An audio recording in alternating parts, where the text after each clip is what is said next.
السلام علیکم، آپ دیکھ رہے ہیں ڈیوائن پلس۔ آج ہمارا لیسن نمبر 3 ہے، حرکات۔ حرکت کی جمع حرکات ہے۔ زبر، زیر اور پیش کو حرکات کہتے ہیں۔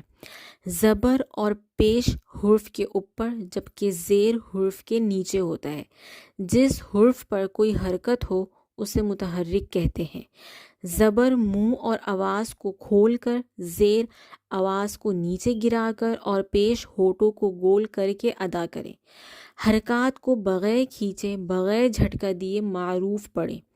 الف پر کوئی حرکت یا جزم آ جائے تو اسے حمزہ پڑھیں۔ رو پر زبر یا پیش ہو تو رو کو پر اور رو کے نیچے زیر ہو تو رو کو باریک پڑھیں۔ تو چلیے اسٹارٹ کرتے ہیں۔ اس لیسن کی جو سب سے امپورٹنٹ بات ہے وہ یہی ہے کہ زبر، زیر اور پیش کی پہچان ہونی چاہیے ہمیں، کیونکہ ہم میں سے بہت سے لوگ جو ہیں قرآن مجید پڑھتے تو ہیں لیکن پڑھتے وقت وہ زبر، زیر اور پیش کی پہچان نہیں کر پاتے، جس کی وجہ سے وہ روانگی سے پڑھ رہے ہوتے ہیں اور انہیں پتہ بھی نہیں ہوتا ہے کہ وہ زبر کو زیر پڑھ رہے ہیں، زیر کو زبر پڑھ رہے ہیں۔ تو اس سے کیا ہوتا ہے کہ جو آیت ہے اس کی میننگز چینج ہو جاتی ہے، اور جب اس کا مطلب چینج ہو جائے گا تو مینس کہ ترجمہ بدل جاتا ہے، تو پھر اس سے گناہ ملتا ہے۔ تو اس لیے کہتے ہیں کہ قرآن مجید تجوید کے ساتھ سیکھنا اور پڑھنا ہم سب پر فرض ہے۔ تو اس لیے زبر، زیر اور پیش کی پہچان بہت ضروری ہے۔ یہ ہمیں آگے قرآن مجید پڑھنے میں مدد دے گا، ہمیں پہچان ہوگی کہ زبر، زیر اور پیش کے کیا مطلب ہیں اور کس طرح حروف کی ادائیگی کرنی ہے۔ تو چلیے اسٹارٹ کرتے ہیں۔ جیسے کہ اس میں بتایا ہے کہ اگر الف کے اوپر کوئی حرکت آ جائے، زبر یا زیر یا پیش، تو الف کو پھر ہم حمزہ پڑھیں گے۔ جیسے کہ سورۃ الفاتحہ کی آیت نمبر 1 ہے، الحمدللہ رب العالمین، تو الف کے اوپر زبر ہے تو ہم الف کی جو ساؤنڈ ہے یعنی کہ جو الف ہے اس کو ہم حمزہ پڑھیں گے، ٹھیک ہے۔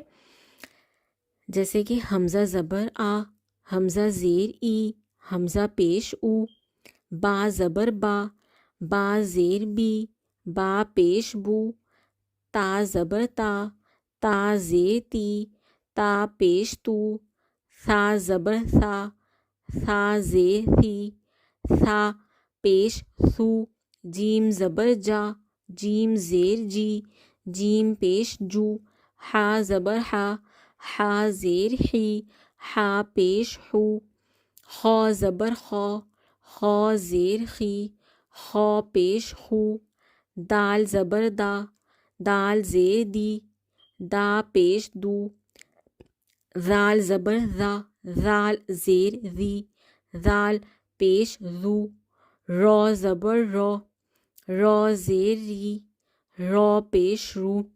اب دیکھیں جب را کے اوپر زبر ہوگا تو ہم اس کو پر یعنی کہ موٹا پڑھیں گے، را زبر را، اور اگر اسی را کے نیچے زیر آ جائے گا تو اسے باریک پڑھیں گے، جیسے کہ را زیر ری، اور اگر را کے اوپر پیش آئے گا تو بھی اس کو پر پڑھیں گے، جیسے را پیش رو۔ زا زبر زا، زا زیر زی، زا پیش زو، سین زبر سا، سین زیر سی، سین پیش سو،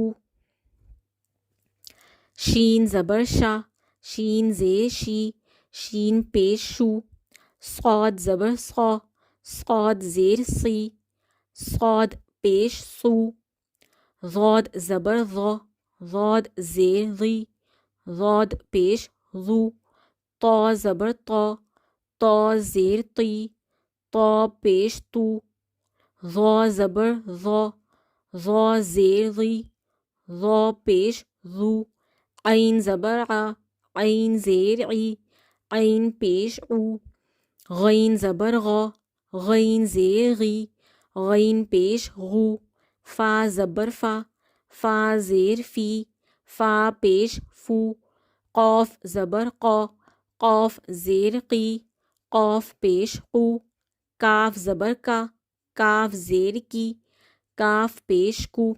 اب دیکھیں یہ دو طرح کے ہوتے ہیں، ایک ہوتا ہے قاف جس کے اوپر دو نقطے ہوتے ہیں، اس کو پر یعنی کہ موٹا پڑھتے ہیں، اس کی آواز حلق سے نکلے گی۔ تو قاف اور کاف میں واضح فرق پتہ ہونا چاہیے کہ جب ہم قوف اور کاف کی ادائیگی کریں تو سمجھ میں آئے کہ ہم قوف پڑھ رہے ہیں یا کاف پڑھ رہے ہیں، کیونکہ بہت سے لوگ قوف اور کاف کو ایک جیسا پڑھتے ہیں تو اس میں سمجھ بھی نہیں آ پاتا کہ یہ قوف پڑھ رہے ہیں یا کاف. تو اس لیے ان دونوں کی ساؤنڈ ڈفرینٹ ہے، تو ان دونوں کو پڑھتے وقت ان کی تجوید اور ان کے تلفظ کا خاص خیال رکھیں.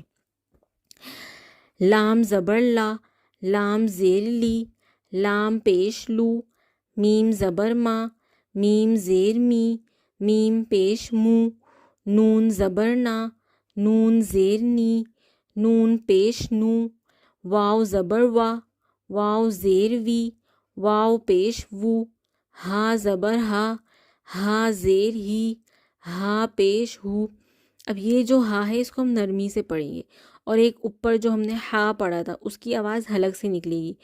تو اس میں بھی جو ہے نا بہت سے لوگ ہا اور ہا میں بولتے وقت فرق نہیں پتہ چلتا ہے کہ یہ کون سا ہا یا ہا بول رہے ہیں، تو اس کا بھی خاص خیال رکھیں پڑھتے وقت. حمزہ زبر آ، حمزہ زیر ای، حمزہ پیش او، یا زبر یا زیر ی، یا پیش یو. امید ہے کہ آپ کو میری اس ویڈیو سے بہت کچھ سیکھنے کو ملے گا، اور اگر آپ میرے چینل پر نئے ہیں تو میرے چینل کو سبسکرائب، لائک اور شیئر کرنا نہ بھولیے گا، اور اس ویڈیو کو زیادہ سے زیادہ شیئر کریں. پتہ نہیں کس کی، آپ کی وجہ سے کس کی تجوید ٹھیک ہو جائے اور وہ قرآن مجید ٹھیک سے پڑھنا شروع کر دے، تو یہ آپ کے لیے بخشش کا ذریعہ بن سکتا ہے. جزاک اللہ.